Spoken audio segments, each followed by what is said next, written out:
Olá, seja bem-vindo ao Explica aí, Renan. Primeira aula de geografia do nosso canal aqui. Eu costumava fazer o podcast, agora estou investindo nos vídeos. Estou aqui para falar com vocês desse slide que você está vendo aí. São aulas preparadas pelo governo do estado de São Paulo, habilidades voltadas ao nono ano da disciplina de geografia. E, bom, vai ser bem rápido, não vou aprofundar muito, eu faço isso mais nas aulas presenciais. Aqui eu só vou dar uma pincelada só para ajudar vocês.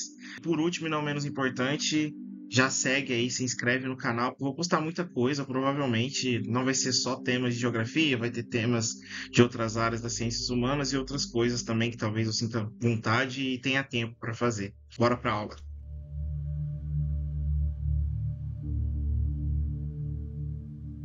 Que já no começo ele já dá uma pincelada já de tudo que vai ser tratado ao longo dos vários slides que a gente vai ver. Vegetação, clima, relevo, hidrografia, localização, tudo que tem a ver com Ásia, Europa e Oceania dentro desses temas. A gente vai aprofundar mais a questão do clima, tá? A gente vai falar mais de fontes de energia e algumas outras pinceladas também em localização, população, ligado a esses três continentes. Essas aulas que eu preparei têm ligação com a aula 1 até a aula 20 do quarto bimestre, são resumos focados em partes específicas. Bom, logo no começo aqui ele já traz um mapa já localizando os continentes do mundo. Tem gente que tem dificuldade, é normal isso, até no começo do ano eu coloquei que a Europa é colocada como centro ali por uma questão, uma visão eurocentrista, né, que é uma ideologia que coloca a Europa como o continente mais desenvolvido do mundo, com maior tecnologia, com uma visão de superioridade sobre os outros, mas a gente sabe que o mais importante aqui é mais a localização mesmo, saber onde está a Europa, os principais países da Europa, a gente vai falar um pouco deles daqui a pouco, a Ásia, os principais países, e a Oceania, os principais países. Mas indo para frente, antes de começar mesmo a tratar do clima desses continentes, eu queria explicar o que é clima, que tem gente que tem dificuldade. Clima não muda, tá? Clima não muda. Clima é sempre o mesmo, que altera é o tempo. Então, dentro de um mesmo clima, tem mudanças de tempo, frio no clima temperado, por exemplo, que é um clima mais ameno, é diferente do frio no clima polar, que é um clima frio, que é um frio intenso, que é onde fica o Papai Noel, costumo brincar, o Polo Norte é bem mais frio lá. Então, os climas basicamente são divididos em três: quentes, temperados e frios. Dentro da classificação dos quentes, você tem o clima equatorial, o clima tropical e o clima desértico. O clima desértico, ele é isso que mesmo que você está pensando, um deserto. O tropical é o que a gente tem no estado de São Paulo, aí para a gente que é aqui do estado de São Paulo, esse clima que a gente tem aqui. E quando começa a vir mais para o sul, ali da capital, ali para a região sul, você tem um clima subtropical, tá? Que é mais puxado para o clima temperado, que eu vou falar daqui a pouco. E no Brasil, ainda no norte, você vai encontrar o clima equatorial. São regiões do mundo próximo à linha do Equador tem predominantemente esse clima chamado equatorial. É bom lembrar que clima não é a mesma coisa que vegetação. Você tem, por exemplo, dentro de um mesmo clima, diferentes vegetações. Por exemplo, no clima tropical, você pode ter o cerrado, que tem no Brasil, por exemplo, e você pode ter a savana, que se encontra na África. Então, são vegetações diferentes dentro de um mesmo clima. Só um exemplo, tá? Aqui a gente vai focar mais nos climas mesmo. Umas imagens aqui, que eu cheguei a comentar com vocês em aula. Os climas temperados são divididos em três também: Mediterrâneo, posso colocar um quarto aqui que seria o subtropical, o oceânico e o continental. O continental, às vezes vocês vão encontrar em perguntas na internet, clima continental. Mas cadê o clima temperado? É a mesma coisa que clima temperado. Em alguns outros mapas e perguntas, você não vai encontrar o clima continental, você vai encontrar o clima temperado. Muitas vezes também você encontra o clima oceânico como clima temperado, mas é porque o clima temperado ele é dividido em dois: oceânico e continental. Com suas diferenças, basicamente dá para resumir que são regiões próximas aos oceanos, que tem um clima mais ameno, principalmente no verão, não tem uma amplitude, não é tão alto o verão lá a temperatura, e diferente do clima tropical, que o inverno não é tão rigoroso e é seco, lá não, lá tem uma diferença muito grande. Por exemplo, no clima mediterrâneo, você vai ver que no inverno chove e no verão ele é mais seco. Aqui no Brasil, por exemplo, no clima tropical, você vai ver que no verão chove mais e no inverno ele é mais seco. É bom lembrar que o mundo, no momento que a gente está vendo o mundo, devido às mudanças, o impacto do homem sobre o mundo, está tendo algumas alterações. A gente está vendo que não é tão não é tão perfeito, vamos dizer assim, essas ponderações que eu estou colocando. O clima temperado, ele é o que tem as estações mais bem definidas. Você consegue enxergar bem o que é outono, o que é inverno, o que é verão, o que é primavera, diferente de outros climas ao redor do mundo. E por último, os climas frios, e aí sim a gente está falando das pontas, né? Tanto o Polo Norte quanto o Polo Sul do mundo aqui. São climas mais frios, o clima polar chega a -50 no inverno. E o frio da montanha na verdade, assim, essa imagem que você está vendo aqui, pô, frio da montanha, não tem neve, não tem nada, é uma imagem do verão aqui, né? Mas no inverno, incidência de neve, um clima bem frio. Você vai encontrar algumas regiões mais altas do mundo que vai ter esse clima, mas, claro, foi como eu disse, quanto mais próximo das extremidades do globo terrestre, mais frio. E aí a gente entra agora no clima da Austrália. Eu não vou ler, isso aqui já foi tratado já de maneira geral em sala de aula. Eu vou tratar mais desse mapa aqui que eu acho bem interessante, que a gente analisa. Para quem não sabe, tem uma classificação de cores quentes e cores frias. Então, quando a gente fala, por exemplo, de amarelo, vermelho, laranja, a gente fala mais de cores quentes, que lembram mais praia, sol, essas coisas. Então, aqui você, pelas cores, você já começa a detectar aqui que a Austrália tem mais incidência de climas quentes do que climas frios. Aqui no gráfico você pode ver que a cor laranja é tratada como clima árido, ao redor um clima semiárido, né? Lá em cima um clima equatorial e alguns pontos ali o clima tropical mais acima, e embaixo o único clima com característica mais amena, você vai encontrar o temperado e o subtropical, ou seja, predominantemente um clima quente. Sendo um clima árido e semiárido, além de ser quente, é um clima seco. Na Austrália, ela é formada, esse centro australiano aqui, basicamente por deserto. Até recentemente eu coloquei uma pergunta numa prova minha de geografia que tratava de uma estrada de mais de 1.000 quilômetros da Austrália que corta esse deserto inteiro aqui. Muito importante, inclusive. É uma região muito rica em flora e fauna. Uma região que, inclusive, leva bastante turistas para a Austrália, mas que é pouco povoada. Você vai encontrar aqui nas extremidades da Austrália boa parte da sua população. Aqui no centro, não. Aqui no centro ele é menos preenchido. Mais ou menos essa pegada da Austrália. E aqui tem um outro gráfico que mostra bem isso também. Ó. Depois dá uma olhada com mais calma. Que eu disse para vocês, ó. Aqui está os climas templados, que seriam os climas temperados, está oceânico. É que aqui está a linguagem, tá em espanhol o mapa, né? É difícil encontrar gráficos, mapas de clima. E esse aqui, no caso, está em espanhol, mas ele, em vez dele colocar o clima temperado, como alguns mapas, ele tá o clima oceânico, que é um clima temperado, tá? Não tá errado, é só uma maneira dele distribuir a classificação diferente. Bom, a Austrália é bom lembrar que, apesar de ser um país com uma densidade demográfica baixa, é muito grande, só tem 25, 26 milhões de habitantes. Ela tem um dos maiores IDHs do mundo. A qualidade de vida lá é bem alta. Canso de dar exemplo para os alunos meus como a incidência da qualidade do salário, da qualidade de vida do povo australiano, até de algumas pessoas que eu sei que moram na Austrália e me contam como que é muito grande. É claro que existe desigualdade, como em diversos lugares do mundo, só que a desigualdade lá é muito menor do que a gente encontra aqui no Brasil. E a Nova Zelândia também uma taxa bem alta de IDH. O mundo tem mais de 200 países e a Nova Zelândia está em 13º. Só que é interessante destacar, a Papua Nova Guiné está também no mesmo continente que a Oceania, só que tem um IDH bem baixo. Então é do céu ao inferno, né? Ali você teve, por conta da política de colonização dos países europeus, desde lugares em que um desenvolvimento muito grande, até porque a Austrália e Nova Zelândia têm características de ser países com bastante recursos naturais, industrializados, Isso faz com que eles tenham desenvolvimento, inclusive muitos brasileiros têm procurado a Austrália. Falando da hidrografia aqui da Oceania, tem vários rios por lá. Inclusive, eu queria tratar disso aqui com vocês, que é a Grande Barreira de Corais, que é um relevo submarino que tem uma parte da Austrália que apresenta essa Grande Barreira de Corais, que é a maior formação de recifes de corais do mundo. Em mais de 2.000 quilômetros, fica na costa nordeste e tem um problema bem grande que está acontecendo lá, que é o aquecimento da água devido a diversos fatores.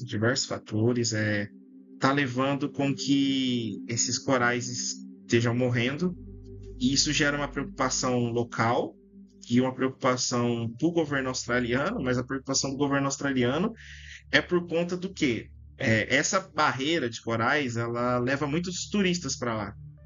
E aqui eu trouxe uma reportagem que foi feita pelo Carta Capital em 2016, que falava assim que a Austrália pode perder 1 milhão de turistas por ano por causa do branqueamento da Grande Barreira de Corais. E aqui eu vou tratar de 2 pontos. Primeiro, o ponto econômico. Se a Austrália perde muitos turistas, ela tem uma diminuição de vinda de um dinheiro estrangeiro, de pessoas naquele lugar, gastando, consumindo. E isso traz consequência econômica e social. Muita gente depende do emprego baseado no turismo. E economicamente a Austrália é um dos países mais visitados do mundo no turismo. A Oceania é um continente muito visitado e mobiliza muita gente e muita riqueza através desse setor e vai perder. O segundo problema, que eu acho que é um pouco mais sério da gente tratar aqui, né? É que você perder essa barreira de corais, você vai ter consequências ambientais muito grandes. A Austrália, sinceramente, a gente vai ver mais para frente, não tem tido tanto essa preocupação ambiental. Até recentemente foi questionada a questão do carvão mineral, que eles exploram muito lá. A Austrália tacou e eu não vou cuidar de nada, que não sei o que. 26% do PIB da Austrália é de exportação de carvão mineral. Agora você imagina, vem os países de fora questionando a Austrália. A Austrália não vai querer parar de vender, principalmente porque muitas empresas surgiram, têm emprego baseado nessa exploração. E aqui no caso do branqueamento da Grande Barreira de Corais, tem consequências ambientais para a flora e para a fauna local. Se tratando de 2.000 quilômetros, é uma grande localidade ali da Austrália. Né? Muitos animais, muitas plantas vão ser prejudicadas com a morte desses corais. Enfim, eu vou falar um pouco da Ásia agora, os mesmos aspectos a gente vai tratar, só que agora do ponto de vista da Ásia. Tá? A Ásia é dividida em várias regiões, é o continente com a maior população do mundo. Basicamente, cada 10 pessoas no mundo, 6 estão na Ásia. Se o seu corpo fosse o continente asiático, dividido em número de pessoas, basicamente da sua cabeça até seu joelho seria a Ásia, o resto do mundo a gente dividiria entre o resto. A Ásia ela tem hoje mais de 4,5 bilhões de habitantes. Os 2 países com o maior número de habitantes do mundo estão na Ásia. 2 dos maiores países em tamanho territorial estão na Ásia. É um continente gigante, tem diversas religiões. Você tem desde o budismo lá do Japão até os muçulmanos do Oriente Médio, o hinduísmo na Índia, o taoísmo na China. Você tem na Rússia os cristãos ortodoxos, tem de tudo. E geograficamente falando, é desde de países que ficam no nível do mar, até uma região seca, um deserto, como tem no Oriente Médio, até uma região com um clima mais temperado, como o Japão, um clima equatorial, como tem ali no sul da Ásia, Indonésia, e por que não dizer o clima polar, ártico, gelado, gelo, que predomina ali no norte da Rússia. Então, é muito extenso, é muito grande. Não dá para falar da Ásia sem falar da pluralidade que existe lá. Não é igual, é totalmente heterogêneo. Então a gente pauta da Ásia sempre pincelando algumas características, regiões. E dentro dessas regiões tem muitas diferenças entre elas. Culturalmente, geograficamente, economicamente, a Ásia tem dos países mais ricos do mundo até os países com maior dificuldade econômica. Então vamos para lá. Bom, eu queria tratar aqui do Mar do Aral, que fica onde hoje está localizado entre o Uzbequistão e o Cazaquistão, que são dois países localizados no que a gente chama de Ásia Central, que é uma das partes mais carentes da Ásia ali. Tem países com. Até por questões de guerra, eu não vou entrar no mérito isso é uma outra habilidade, que é a GE-08. É interessante, inclusive, a gente tratar, mas não é o momento agora, que tem algumas questões políticas, históricas ali. Mas se tratando dessa temática aqui, o Mar do Aral é um lago. É interessante a gente citar isso. O Mar do Aral ele é um lago, ele vem reduzindo o tamanho dele, as águas desse lago têm diminuído porque a quantidade de água que está sendo tirada dele é maior do que a que está sendo redistribuída, vamos dizer assim.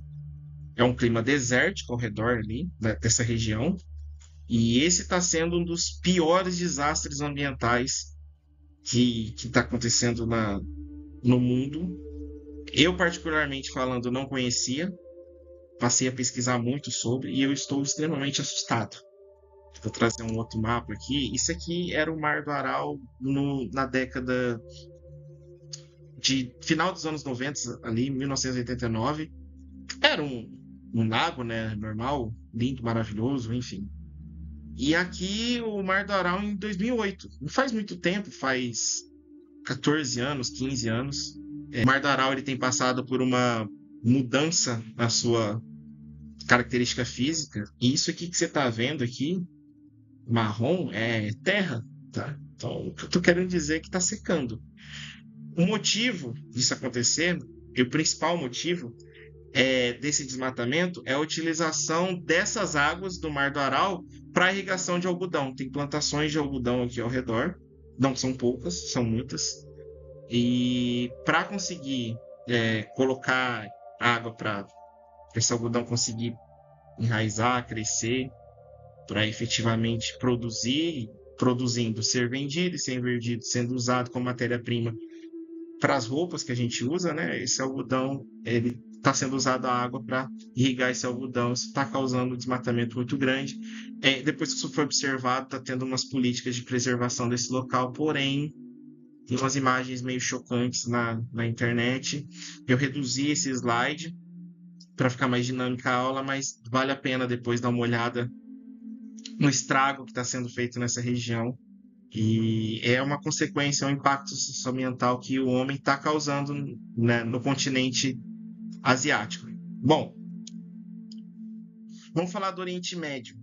Ele tem uma característica específica. Ele é uma região onde a exploração de petróleo é muito forte. Recentemente a gente teve a Copa no Catar. E por que o Catar conseguiu produzir uma Copa com tanta qualidade visual, com tanta tecnologia? A custo do quê? A custo de um pagamento e uma exploração de mão de obra barata de uma população pobre em um lugar onde algumas pessoas têm muito dinheiro devido ao petróleo. No Catar você tem uma exploração de petróleo muito grande, não só no Catar, mas no Oriente Médio todo. Até trouxe um mapa aqui. Está destacado aí no mapa, essa região destacada é o Oriente Médio. Pode reparar que é lógico que o petróleo é algo que é encontrado, refinado, produzido em várias localidades do mundo, mas principalmente no Oriente Médio. E isso traz problemas políticos, sociais. Tem a questão da industrialização. Tem, por exemplo, você pega Dubai, que é uma das cidades mais importantes lá do Oriente Médio. Alguns anos atrás era um deserto, não tinha muito desenvolvimento. De repente, hoje você vê aqueles prédios no meio do deserto, maravilhosos, lindos. Por quê? É o dinheiro do petróleo. Recentemente o Neymar foi jogar lá. É porque é atrativo? É porque na Arábia Saudita tem os melhores jogadores do mundo? Não, é dinheiro.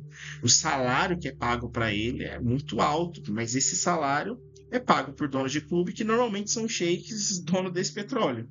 E o petróleo ele é muito utilizado, principalmente para. A gente fala muito da gasolina, mas uma coisa que a gente usa muito no mundo, e se você olhar ao seu redor agora, você vai ver um monte de objetos de plástico, que a matéria-prima é o petróleo. Muito importante. E a gente vai falar daqui a pouco, é uma fonte não renovável, né?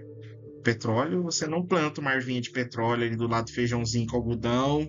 Você não planta. O petróleo ele não é renovável. Você extrai, ele acaba. Então, quem tem E assim, historicamente, a gente sabe de diversos conflitos que teve devido ao petróleo. Cheguei a citar várias vezes em sala de aula, alguns, enfim. Bola para frente. A Ásia é também conhecida pela população. As 10 maiores cidades do mundo são essas que vocês estão vendo aqui. Dessas 10, 7 ficam na Ásia. São Paulo é a primeira cidade do mundo fora da Ásia a entrar nesse mapa, está em quinto lugar. Só que São Paulo vai ser passado primeiro pela cidade do México, vai ser passado pelo Cairo, e essas cidades da Índia e da China também provavelmente vão passar. Por que está acontecendo isso? Na Ásia, alguns países, como por exemplo a Índia, não tem um controle do número da taxa de natalidade, os nascimentos de bebês, vamos dizer assim. Na Índia está sendo até falado sobre métodos contraceptivos, porque nasce muita gente. A Índia é a maior população do mundo. Passou a China esse ano, 2023. Nova Delhi provavelmente vai passar Tóquio nos próximos anos. Tóquio, hoje é a maior cidade do mundo, a capital do Japão, vai ser passada, porque o Japão já faz um tempo já que o Japão, economicamente, em termos de população, ele tem se estabilizado. Agora, quando diz respeito a esses países como China, Índia, a tendência é que aumente e assim, são muitas cidades, tá? E aqui para a população da Ásia, eu vou falar da China agora. Já que o tema é a China, vamos falar da China, porque a China, até 1979, deixava rolar solto lá a questão da população. Molecada nascia e o trem ia, só que o que aconteceu? Em 1970 ali a China começou a ter uma mudança política, porque saiu um líder e entrou outro, é um líder historicamente que mudou a história da China, que quando a China começou a dar aquela abertura econômica a partir dos anos 70, e ele implantou a política do filho único, que ele penalizava, né, com perdas sociais e multas, casais que tivessem mais de um filho, com exceção das famílias rurais, porque a China ela era rural quando antes do período comunista, durante o começo do período comunista, só que ela passou a se tornar urbanizada. Hoje boa parte da população da China mora na cidade. Quando eu falo boa parte, parece quase tudo, né? A China tem hoje uma população rural de 400 milhões de habitantes, aproximadamente. É mais que o Brasil, só de gente que mora no sítio, na China. Mas a China tem uma população de 1,4, quase 1,5 bilhões de habitantes. E só não tem mais, e estou falando de uma China nos anos 70 que tinha 800 milhões de habitantes, porque teve essa política do filho único, que deu certo. Só que ele começou a se tornar mais flexível conforme foi passando os anos. Porque o que aconteceu? Você tem um desenvolvimento econômico, vai acontecer um desenvolvimento social. Dentro de uma China que se tornou extremamente industrializada, para trazer essa mão de obra para trabalhar dentro dos centros econômicos, para ampliação urbana que estava tendo na China, começou-se a tornar mais flexível essa questão dos filhos. Então liberou os casais terem até 2 filhos. E a partir de 2016, 2017, essa lei foi caindo já. Hoje a China ela é mais flexível nessa parte, porque ela sabe que ela necessita, até porque aquela população que pegou essa China numa qualidade de vida maior dos anos 80 está começando a envelhecer, e envelhecer com qualidade de vida, ou seja, vai viver mais, e vivendo mais precisa de gente para conseguir colocar sua força de trabalho ativa para conseguir pagar essa sociedade. Eu estou falando de um grande estado chinês que cobra e dá também dentro do que é a política deles ali para a população. Enfim, há necessidade de que nasçam filhos. É bem interessante, a gente vai tratar disso melhor na Europa, tá? Na Europa a gente vai tratar um pouco melhor disso. A gente vai falar da Europa agora. A Europa é o terceiro continente mais populoso do mundo. Fica atrás de América e Ásia. Particularmente, eu acho assim que a população da Europa ela tem uma característica que chama a atenção do mundo, que todo mundo acha que o que a gente vê nos filmes e o que a gente trata de França, Inglaterra, eu vou dizer aqui até a Espanha mesmo, mas principalmente a Alemanha, é o que a gente vê na Europa toda e não é assim. A Europa ela não é igual e a gente vai mostrar isso agora, primeiro na parte da população. Esse é um mapa de densidade demográfica por regiões da Europa. A parte mais escura significa que tem um número maior de pessoas por metro quadrado. E a parte mais clara significa um número menor de pessoas. Bom, posso fazer uma leitura já de imediato para vocês que quanto maior a concentração populacional, isso reflete a densidade demográfica ligada às características de urbanização e industrialização desse país. Por exemplo, essa parte aqui da Europa, ó, essa aqui, esse norte aqui, perto da Inglaterra, ali se encontram Holanda e Bélgica, por exemplo, que tem duas densidades demográficas muito altas. Ou seja, um número de pessoas muito alto por quilômetros quadrados. Tem muitas cidades, tem bastante desenvolvimento, um comércio muito ativo, é industrializado. Já indo para o leste europeu, você vai encontrar ali as cores um pouco mais claras, porque na verdade esse leste europeu, por ser menos industrializado, por ser menos urbanizado, por ter áreas rurais maiores, as pessoas são mais espalhadas pelo território e não um número tão alto quanto, por exemplo, Holanda e Bélgica. Isso reflete muito sobre as características de uma Europa que não é igual. A distribuição no território europeu não é igual. Os países não são desenvolvidos igual. Existem países com problemas econômicos, existem países menos industrializados, existem problemas sociais na Europa que precisam ser tratados, mas sim, existe uma parte rica, muito desenvolvida, muito industrializada na França, mas a gente não pode jogar como se a Europa fosse a Europa é maravilhosa, é tudo maravilhoso, não tem problemas. Não, existe. Eu posso citar aqui, por exemplo, a Romênia, que é um país com um grande atraso. Em todos os lugares encontra isso. A Europa você tem um índice menor, até por ser um continente pequeno. A Europa é tratada nesses mapas muito maior do que ela realmente é, um continente muito pequeno. Mas é importante a gente salientar isso. Eu trouxe até um outro gráfico que vai mostrar bem isso, que é esse aqui, que ele mostra o IDH. O IDH é o Índice de Desenvolvimento Humano, ele pega índices baseados em expectativa de vida, renda per capita e o número de pessoas, o número de anos de escolaridade, o número de tempo que ela ficou estudando na escola. Isso mostra, de maneira geral, o desenvolvimento dessa sociedade, já que mostra quanto que essas pessoas recebem um salário, a expectativa de vida, isso mostra a saúde, a qualidade de vida, o desenvolvimento dessa sociedade e também a questão da educação, né? Então, você tem, por exemplo, na Noruega, que é esse país aqui no norte, aqui mais escuro, o maior IDH do mundo. Dizem que é o melhor país para se viver no mundo. E você tem outras localidades com uma cor de um azul bem forte, porque tem uma qualidade de vida muito alta. Você tem o pessoal da Grã-Bretanha ali, do Reino Unido de maneira geral, Espanha, França, Alemanha tem aqui muito alto. Só que quando você vem para o leste europeu, indo para a galera ali da Rússia, você já tem as cores um nível um pouco mais baixo, um azul um tom mais claro. O que isso significa? Tem menos desenvolvimento que essa outra área da Europa. Por quê? Menos desenvolvimento dentro dessas três áreas, uma expectativa de vida menor, uma renda por pessoa menor, ou seja, maior dificuldades econômicas, a questão escolar, você tem menos pessoas estudando por menos tempo, em menos funções.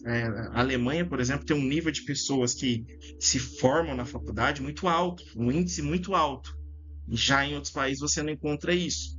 Não estou julgando a cultura, nem nada, é só uma leitura de gráfico social mesmo que eu faço, baseado nesse gráfico de IDH, tá? Que mostra que existe uma região mais desenvolvida da Europa, que é a região ocidental, e uma menos desenvolvida, que é a região oriental. Então vale a pena a gente focar nisso que eu estou falando, até porque, foi como eu disse, esse tipo de gráfico é interessante para a gente fazer leitura em qualquer lugar do mundo. O mais interessante que eu quero tratar sobre a Europa é esse gráfico aqui. O que está acontecendo aqui? Meu Deus. Esse gráfico é fabuloso. Isso aqui é um gráfico uma pirâmide etária, tá? Da Europa.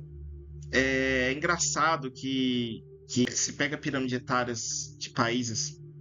Eu vi uma da China recentemente, achei bem legal. Como muda ao longo das décadas, né? A Europa mudou bastante sua característica. Eu vou dar um pequeno exemplo aqui. 2,6% da população masculina da Europa tem entre 0 e 4 anos de idade. E aí essa população vai sendo distribuída até chegar lá em cima. Somados tudo isso aqui vai dar 100%. Então você vê ali que é bem distribuída as idades, né? Se você vai, por exemplo, pegar um gráfico da Índia, que é um país que tem uma taxa de natalidade muito alta e tem um crescimento populacional muito grande devido à taxa alta de nascimentos, esse gráfico aqui das crianças ia aumentar muito para os lados, mostrando que tem um número maior de crianças e adolescentes do que adultos na sociedade. E se você pegar um gráfico, por exemplo, do Brasil, na década de 40, 50, aí você pode perguntar para o teu avô, para o teu bisavô, tinha muitos filhos naquela época, né? É muito comum você ter famílias ali com 10 tios ali, aquela festa de Natal top, entendeu? Sempre um tio bêbado, porque é muita gente, porque é muito nascimento. Só que isso está diminuindo. Aí a pergunta é, por que que hoje tem um número de crianças mais baixos, vamos dizer assim, normalizou o número de adultos, que é o maior da sociedade, ali dos 20 aos 50 e poucos anos, e o número de idosos, antigamente, era assim, ele fechava, quando chegava nos 60 anos, ele fechava, porque chegava na cidade, 60, 65, as pessoas morriam. Só que hoje não, hoje você está vendo que está abrindo ali, ou seja, as pessoas estão vivendo até os 70, 80, vai morrer ali nos 90 anos, tem um número de pessoas vivendo mais. Por que isso está acontecendo? É por conta da qualidade de vida. O que é a taxa de mortalidade? A taxa de morte dentro da sociedade. E essa taxa de mortalidade nos países com desenvolvimento com uma qualidade de vida maior, ela diminui. Só que em compensação, por você ter uma qualidade de vida maior, por você se preocupar mais com suas realizações pessoais, por você ter um ambiente hoje, principalmente no século XXI, mais voltado para a independência pessoal, financeira. As mulheres mudou muito o papel, ainda bem, da mulher na sociedade. Os homens estão tendo uma outra visão também. Hoje você tem as famílias com muitas que não querem ter filhos ou com poucos filhos, até por conta da criação, eles querem criar com mais qualidade, tem uma visão de educação diferente do que nossos pais tinham, você sabe disso, se você conversar com um adulto, como era educado na criança, na infância. Então, essas visões fizeram com que hoje tivessem menos filhos, mas as pessoas vivessem mais.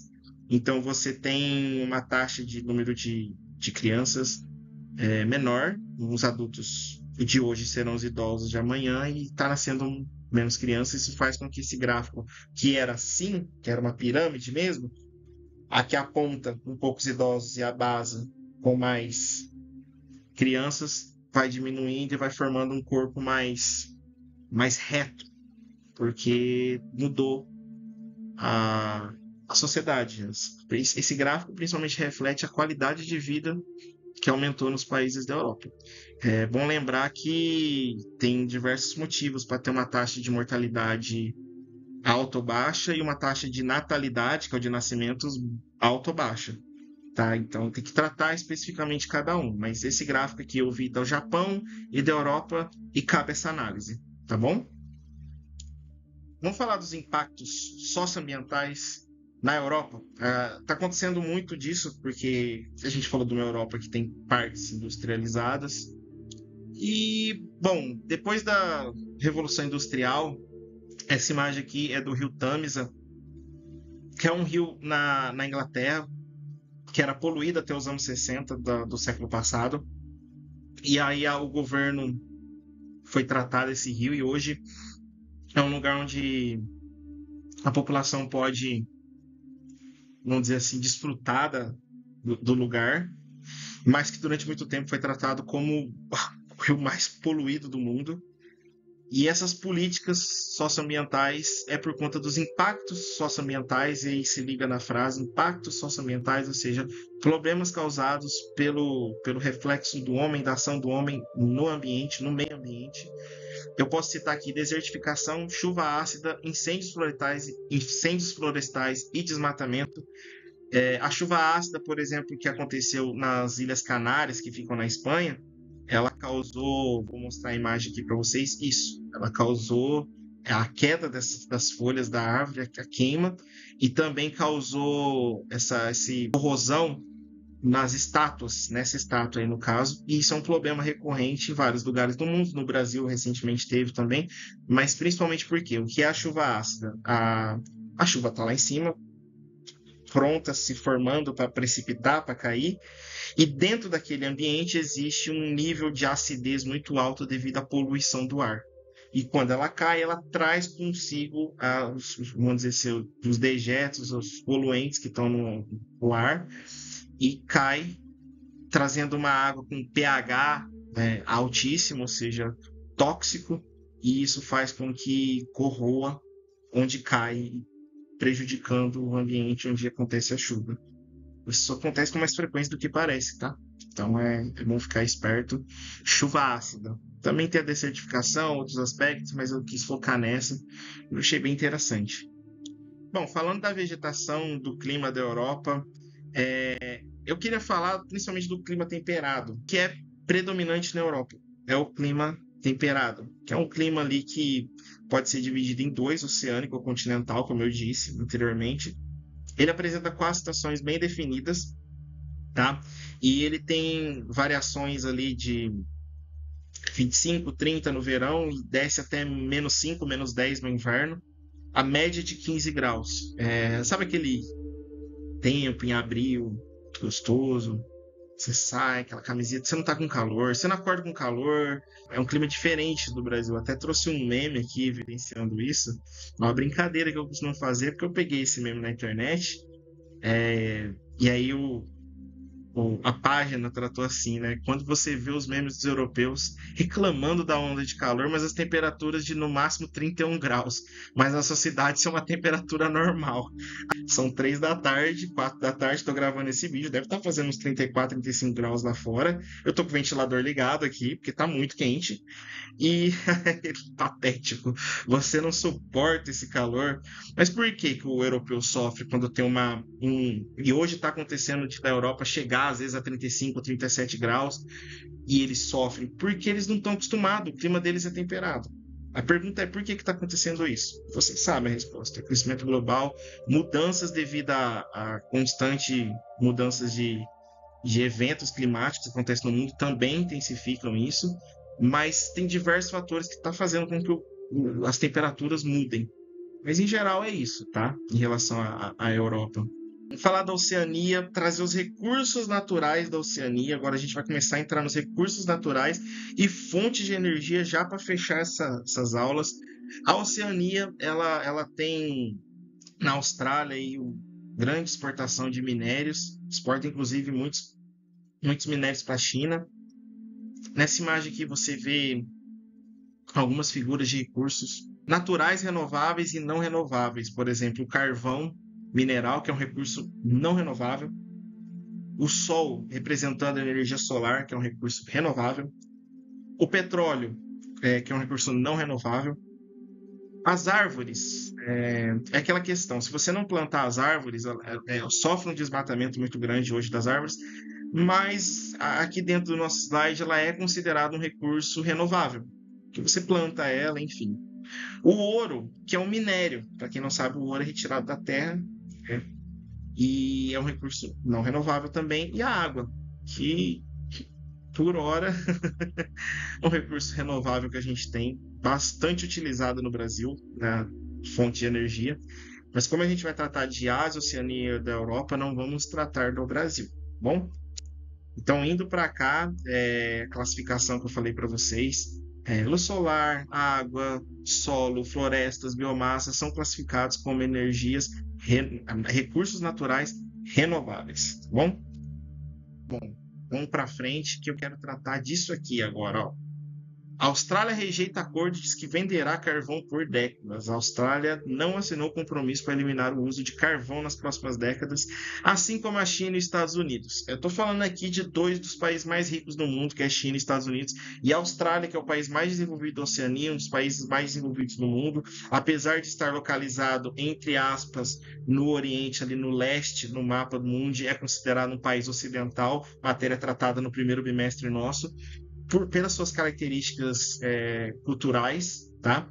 A Austrália é um país que está rejeitando essa ideia de impactos que tem causado exploração de recursos naturais.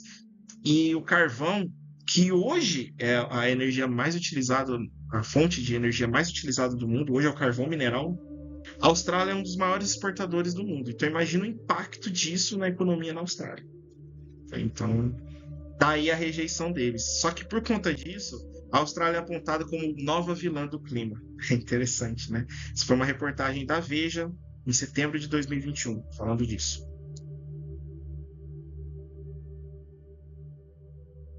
Tratando da Ásia e dos recursos naturais, eu tenho esse tópico aqui, texto de apoio. É um texto do próprio slide, eu achei bem interessante o título dele. Ritmo de consumo na Ásia pode se tornar insustentável para o continente. Por quê? Porque a Ásia tem usado muito dos recursos naturais que tem no próprio continente. O slide não aprofundou, mas é interessante a gente tratar de como a industrialização levou a usar recursos naturais da terra. Aonde isso vai levar? Bom, vamos ver. Só sei que os minérios estão sendo recolhidos de vários lugares do mundo para ser usado no dia a dia nosso, desde uma bateria de celular até outros objetos que a gente usa no dia a dia. E aí, vindo para a Europa, tratando da Europa dos recursos naturais, é aqui que eu acho mais interessante, tá? Na Europa você tem petróleo, carvão mineral, ferro, manganês, são explorados no território europeu. A Suécia e a Noruega, por exemplo, elas se destacam nessas minas de ferro. A Noruega explora muito petróleo no mar. O Reino Unido e a Alemanha são regiões que ainda extraem muito carvão mineral. Já a parte de gás natural e petróleo, você vai encontrar onde? No Mar do Norte e na Rússia. E aí entramos numa questão sobre a Europa, que é o quê? Que essa extração de petróleo, que acontece mais para o lado leste do europeu, está causando uma certa questão aí, ó, porque a Rússia é um dos maiores produtores e exportadores de gás natural do mundo. Os países europeus são os maiores consumidores do gás russo. Então, quem consome esse gás russo é a Europa. Inclusive, tem gasodutos, que é aqueles tubos onde passa o gás, gigantesco, construído entre a Rússia e os países da Europa. E aqui um gráfico que eu acho bem interessante, que ele disse assim que a Europa é altamente dependente do gás russo. Você repara aí a porcentagem de gás fornecido pela Rússia aos países europeus. É uma taxa extremamente alta, tá? A Alemanha mesmo é um país que consome muito desse gás russo, né? E aí a Rússia ela tem o poder de negociar com esses países. Por quê? Porque já que ela tem esse gás, que é algo muito utilizado na Europa, esse petróleo, que também é muito utilizado, nas mãos dela, e você tem como principal comprador a União Europeia e os países da União Europeia, os países europeus, principalmente os países do Ocidente Europeu, aqueles países que eu falei que eram ricos, entendeu? E aí acontece, por exemplo, uma invasão que nem da Ucrânia, que a Rússia invadiu, ela tem o poder de negociar isso. E uma dos primeiros países que fez críticas a essa invasão russa na Ucrânia foi a Alemanha. Só que a Alemanha é o maior comprador desse gás russo. Então, gera um problema, um conflito geopolítico aí já.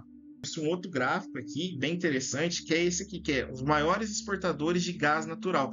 A Rússia é, sim, um país com poderio econômico muito grande. Tem gente que fala muito do poder bélico da Rússia, e de fato, historicamente, eles são, falando de história agora, um país com poder bélico muito forte. Mas a Rússia, é bom lembrar, é uma das 10 maiores economias do mundo, principalmente por conta do gás natural e do petróleo. E ela tem no gás natural uma força. Esse gráfico é de 2021, a Rússia, o maior exportador do mundo. Já a Alemanha aqui já tem uma matriz energética já bem distribuída, mas quando diz respeito ao uso de gás natural e petróleo, ela já depende da importação, ou seja, ela compra de fora. Contratar das fontes de energia. Um outro gráfico de energias renováveis e não renováveis, colocando mais uma vez como energias renováveis o solar, a hidrelétrica, água, eólica, tá? E a biomassa. E as energias não renováveis, petróleo, gás natural, carvão e energia nuclear. Inclusive, gera alguns problemas, como aconteceu recentemente no Japão. Aconteceu um terremoto, tem um problema na usina nuclear, houve um derramamento desse lixo tóxico lá no mar do Japão, enfim, um desastre em níveis catastróficos. Vale a pena dar uma pesquisada, eu não quis trazer para a aula para não alongar. E aqui, pessoal, um gráfico muito interessante. Principal fonte de energia dos países em 2014, considerando o maior grupo nas matrizes, né? Então, por exemplo, vamos pegar aqui o Brasil. A maior fonte de energia no Brasil é a energia hidrelétrica. Quando você pega, por exemplo, a Rússia, a maior fonte de energia lá é o gás natural. Descendo para a China, você vai encontrar o carvão. Lá, lembra que eu falei da Austrália, da China e dos Estados Unidos que eles não queriam parar a exportação de carvão mineral? Eles são extremamente dependentes do carvão. Repare, a maior produção deles. Você vai ter, principalmente países onde o petróleo é muito encontrado, um uso muito excessivo do gás natural. E países onde há uma riqueza natural maior, como por exemplo a América do Sul tem os lugares, na África, uma dependência maior dos recursos naturais, como por exemplo a água, que é o caso do Brasil. Tá? Então é um mapa bem interessante. É bem interessante, vale destacar alguns lugares do mundo, como por exemplo Portugal e Espanha, que a maior fonte deles é a energia renovável, que está começando a se tornar tendência em vários lugares da Europa. A Europa está trabalhando muito forte para mudar a sua fonte de energia principal para uma energia renovável. E aqui é um gráfico muito interessante que mostra aquela questão que eu falei da mudança da visão dos países sobre a energia solar. A China, Japão, Índia, países da Ásia são os que investem mais em energia solar entre os anos de 2018 e 2017. A China, inclusive, está passando por um período de intensificação. A China hoje ela é considerada um dos maiores emissores de carbono do mundo, porém ela tem investido muito em energia renovável. Por exemplo, a Índia, ela ocupa o quarto lugar mundial em capacidade instalada de energia renovável, incluindo a energia eólica e solar. Então, são países que têm investido nesse tipo de energia. A Índia tem um reflexo disso no mapa que vocês viram. E a China hoje é o país do mundo que mais tem investido em energia solar.